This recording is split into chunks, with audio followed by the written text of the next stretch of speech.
Welcome to the Stairway to Heaven. We're coming to you bringing insights into the ever-changing, high-frequency currents now bathing the planet and their effect on us all. The source of vital information for the evolving human being. I'm Gwilda Wiyaka. Dark Night of the Soul, Initiation and Evolution of Consciousness. After a long, scorching hike in the woods, my old teacher handed me a tin cup full of murky water that he'd drawn from a stagnant part of the stream. I looked at it and back up at him in question. "Would you drink of that water?" he asked. I took a sniff. It smelled of dead fish and swamp. There were even strings of green slimy stuff floating on top. I'd rather not," I finally responded, not wanting to refuse his offering or appear disrespectful. "This is the only cup you have," he went on. I'd not brought a cup with us. It was indeed the only one. "Yes." "It's already full of water." "Yes, I see that," I agreed, looking down in the green, gray, foul-smelling sludge of particulate matter. "You'll have to drink eventually." "Yes, I suppose I will," I responded, wondering how long he intended for this particular educational trip into the woods to last, fearing it would be much longer than I had anticipated. He fell silent and went over to a tree, sat down, leaned his back up against it, and appeared to go to sleep. I sat there holding the tin cup of nasty water, obsessing over thirst, while the crystal clear stream continued to gurgle past just a few scant feet away. On our prior trips into the woods, he'd taught me that if I drank out of the slow-moving portion of the stream, it might make me sick. But if I drank from the rapids, the water was still alive, as he called it, and would not make me ill. As I sat watching the old man snooze, my mind wandered to how his wife would always instruct me to go outside each morning with a bucket of drinking water from the night before and offer it to the plants and trees.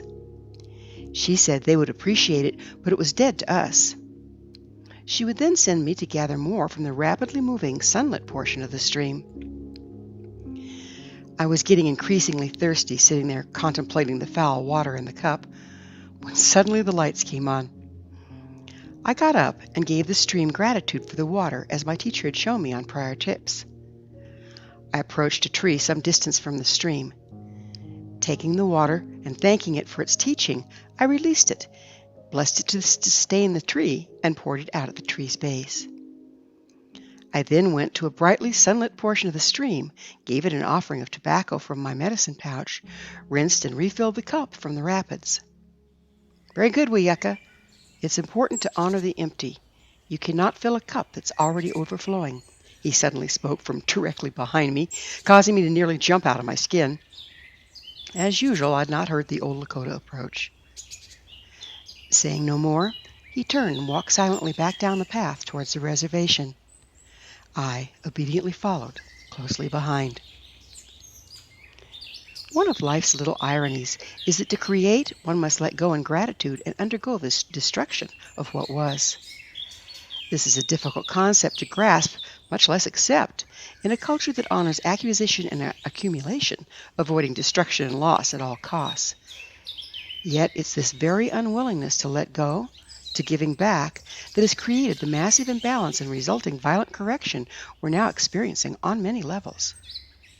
The practice of building without dismantling is not found in nature. Everything has its season, one for planting, for growth, one to harvest, one for destruction, and one of empty. Destruction breaks things down to its constituent parts to be repurposed for new creation, free of the influence of the old form. Destruction provides the fertile loam for next year's planting and new growth. Note to the wise: if you don't like the last harvest, become more conscious in your intent, fully cooperate with the dismantling process, and plant accordingly next spring. Another thing not found in nature is taking without giving back in equal measure. Even our bodies take in oxygen and give back carbon dioxide in a totally synergetic exchange with the plants and trees. If we're to evolve, we must undergo destructuring on many levels. Some old structures run so deep as to have been passed down through our DNA. Yet, these upcoming high-frequency times, even DNA influences can evolve. Epigenetics allows us to restructure accordingly as we shift and change through this evolutionary process. One form of destructuring is the ancient practice of shamanic initiation found in one form or another in every culture. Vision quest, sun dance, being buried in the ground up to one's neck and left out overnight, long rigorous fasts are some of many examples. While the practices vary greatly from culture to culture, this initiation is the process of intentionally applying great pressure to the initiate until they shatter, releasing all that no longer serves and making room for new self-perceptions, concepts, understandings, and realities. Shamanic initiations are designed to remove old restrictions, leaving room for spiritual experiences and information unavailable to those remaining subject to the common denominator perception and beliefs. Some initiations, such as shamanic ones, are imposed through ceremony, while others are spontaneous. Trauma and upheaval can serve as to set us free should we choose to embrace the change rather than fight it. The shattering of the perceived self enables one to grow beyond our limitations and that of the culture, embracing deeper truths and wisdom, resulting in the evolution of consciousness. The shamanic initiation is in effect actively engaging in the destruction cycle, enabling us to grow. Yet one need not be engaged in the shamanic practice or even know of its existence to experience initiation. Any event that's so intense as to shatter our concept of ourselves and our reality provides just such an opportunity. Many undergo an illness or accident only to come out of the other side forever changed. How we're changed, for better or for worse, totally depends on our relationship to the experience and willingness to let go. These experiences are often referred to as initiatory and may vary from a near-death experience to a shattering divorce. However, the key on how traumatic they prove to be is in our willingness to accept them in gratitude. The dark night of a soul is a term coined by Spanish monk St. John of the Cross, based on his own mystical experience. It's the process of shattering and letting go during initiatory experience.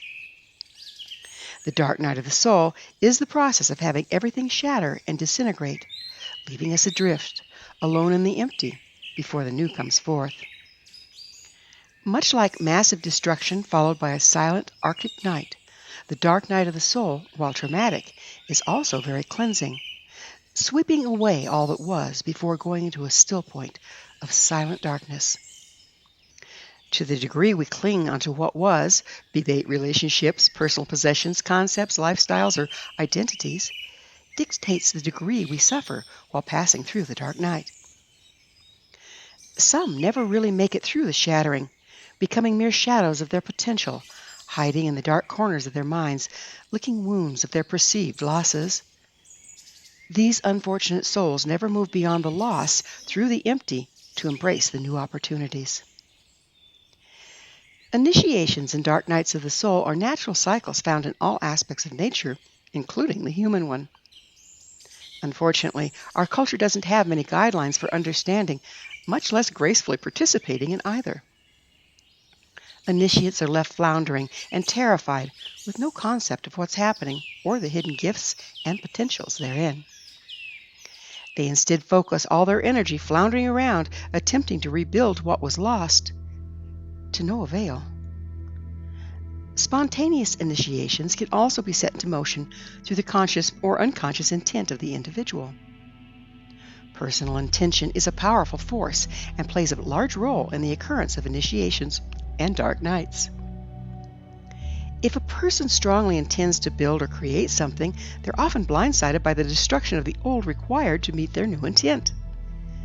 Rather than recognize it as their very wishes and intentions that necessitated and brought about the destruction, the tendency is to go into victim. Why is this happening to me? They then abort the process rather than recognize the upheaval is part of the path to their desires. They end up with a partially destroyed existence coupled with a partially constructed one. This is cumbersome, difficult to manage, and not overly efficient, as they're operating with split intentions and energies.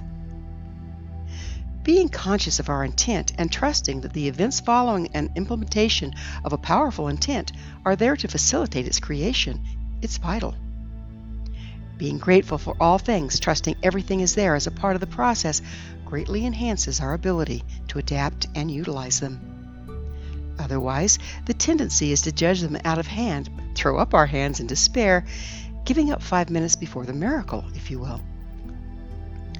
Initiations and dark nights are also cyclic events. In many cultures, such as the Celts, Siberian, Tibetan, and Native American, shamanic societies across the globe honor the destruction cycle, followed by the empty. This part of the cycle is often celebrated during the winter solstice, the darkest night of the year, when the last year's growth is buried under snow, being dismantled to compost to create the loam for next year's budding and growth.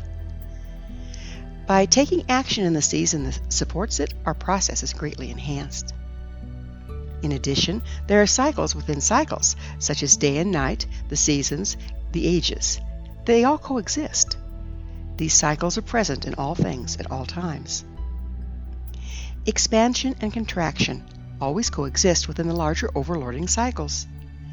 We take our first breath at birth and our last upon death, but we fill and empty our lungs moment by moment throughout our lifetimes, taking in and releasing, expanding and contracting, filling and emptying. Every year has winter, spring, summer, and fall, with each season consisting of multiple sunrises and sunsets, many births and deaths, many beginnings and endings, much give and take. We can initiate any part of the cycle at any time through the use of ceremony and conscious intention. This is a good thing, as it'd be unfortunate to have to wait for spring or sunrise to begin all new projects. There are many powerful yet simple ceremonies that facilitate cooperating with the natural cycles any time of the day, year, or age to support our intent. Some of these ceremonies have been or will be covered in other Stairway to Heaven episodes. The energy of the winter solstice or any of the seasons, sunrises and sunsets, is always there to draw upon to facilitate our process. What's needed on our part is mindful intention and honoring of the cycles, accepting all while avoiding none. So, what does all this talk of cycles have to do with shamanic initiation and dark nights of the soul? Or for that matter, why are we talking about initiation and dark nights in the first place? Just as there are smaller cycles within the overlording ones, we're not just moving from night to day and one season to the next, but also from one age to another at any given time. Moving from one age to the next is a slow process, spanning a long period of time, and heretofore virtually unnoticed by many. However, we've currently reached the tipping over point between the energies being supported by the Piscean age to that of the Aquarian. The old way of life is disintegrating into its constituent parts in preparation to reform the new. At this time, we are in effect undergoing a spontaneous shamanic initiation and the resulting dark night of the soul across the entire planet as one age gives way to the next. Old realities are shattering, granting us an opportunity to rapidly evolve on many levels. This evolution of consciousness will support new thought, increase creativity, ultimate mobility, and a synergistic way of life. The process does require our willing participation as individuals and as cultures. We must willingly let go of who we thought we were and how we viewed reality to evolve to our potential. It's now time to give gratitude for that which is passing, let go, and become empty before embracing the new. Yet, many of us are clinging to our old way of life, tenaciously holding to a cup full of foul, undrinkable water, and suffering greatly as a result. All the while whining, "I just want to go back to normal." The old normal is gone, the new one yet unformed. The next season is upon us. We must now embrace the empty, honor the dark, the place between breaths, so we can move forward on the other side, unencumbered by what no longer serves. The harmonics have changed. The symphony ended. As the last notes fade, let silence prevail. Sit quietly in the silent darkness before the new dawn and the clarion call of spring. Thank you for joining me, Gwilda Wiyaka, on the Stairway to Heaven, where we provide updates on the energetic currents facilitating our evolution into conscious, powerful co-creators. Until next time, may you be blessed on your sacred path to wholeness. We are here. The time is now.